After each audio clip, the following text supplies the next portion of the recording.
Bonjour à toutes et à tous et bienvenue sur le plateau de Charente Libre pour ce temps fort de la dernière ligne droite de l'élection législative partielle sur la première circonscription de la Charente.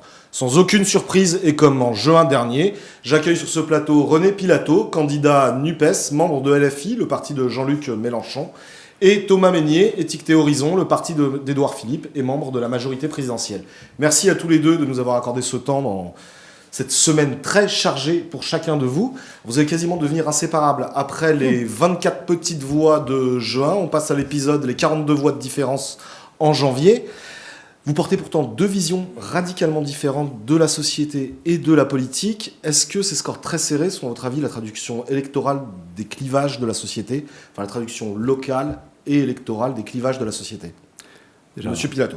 Bonjour Monsieur Caroum.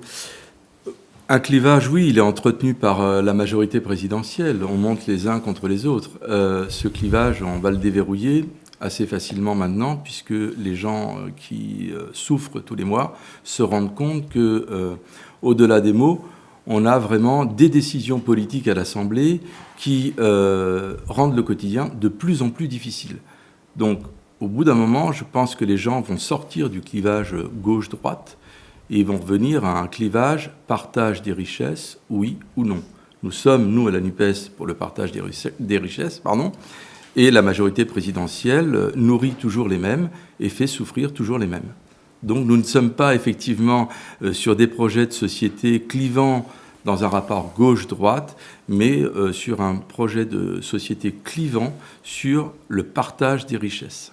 Thomas Mesnier, vous êtes en accord avec cette analyse ou non, je crois pas. Être inaudible pour une partie de la société, pas réussir à rassembler au bout de 5-6 ans, c'est un problème? D'abord, bonjour à vous et bonjour à nos auditeurs. Je ne crois pas d'abord... Le fait marquant du premier tour, et on s'y attendait, c'est l'abstention. Derrière cette abstention, il y a évidemment un sujet de méconnaissance de cette élection, de méconnaissance des contours de la circonscription, et c'est à nous aussi, à nous, à vous, à chacun d'entre nous, de faire cette campagne pour que dimanche la participation augmente, mais c'est aussi le fruit d'une colère qui fait que peu à peu les gens s'éloignent des urnes, alors même que c'est le meilleur moment, c'est le moment essentiel pour donner son avis. Alors, il y a un clivage gauche-droite dans notre pays, il y a un clivage gauche-droite dans la Charente, mais il y a aussi, et avant tout, je crois, aujourd'hui, un clivage entre les gens raisonnés, modérés, et les gens qui expriment de façon plus radicale, parfois extrême, une colère, qui peuvent parfois céder à des beaux discours, bercés d'illusions, là où je porte plutôt un discours de vérité, et les Charentais étant des gens raisonnés et raisonnables, je compte bien les convaincre et faire en sorte fort, que... radical, extrême, je pense que c'est pour vous, Monsieur René Pilato, ou pour pensais, vos leaders. Je pensais que c'était pour l'extrême finance défendue par Macron et Mesnier. Donc effectivement, sur ce coup-là, l'extrémité, elle est de leur côté. On peut dire tout ce qu'on veut, les gens ne sont pas dupes.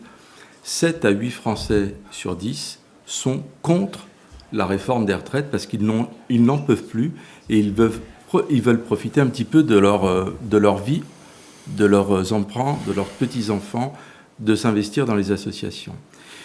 L'extrême finance, c'est pousser les gens au suicide. C'est pousser les gens à la misère parce qu'on veut donner toujours plus à quelques-uns. Donc l'extrême finance, je pèse mes mots, c'est du côté de M. Macron et de M. Mesnier qui a voté pendant un quinquennat toutes les voix, toutes les votes, tout ce qu'a fait M. Macron pour pourrir la vie des gens.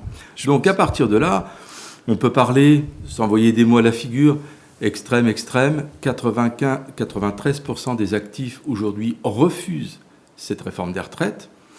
Je pense que quand on parle de clivage, il est là le clivage. Partage des richesses, ou pas. Monsieur Mesnier, vous voyez comme le candidat de l'extrême finance? Non mais, alors, pas du tout, mais d'abord plusieurs choses. Enfin, c'est pas cette élection qui va jouer le vote ni des équilibres de l'Assemblée nationale, ni le vote de la réforme des retraites. Il est juste insensé de le laisser croire. Et puis après, me dépeindre comme le député de l'extrême finance me fait assez sourire. On me reproche d'avoir voté les lois pour lesquelles j'avais pris des engagements, pour lesquelles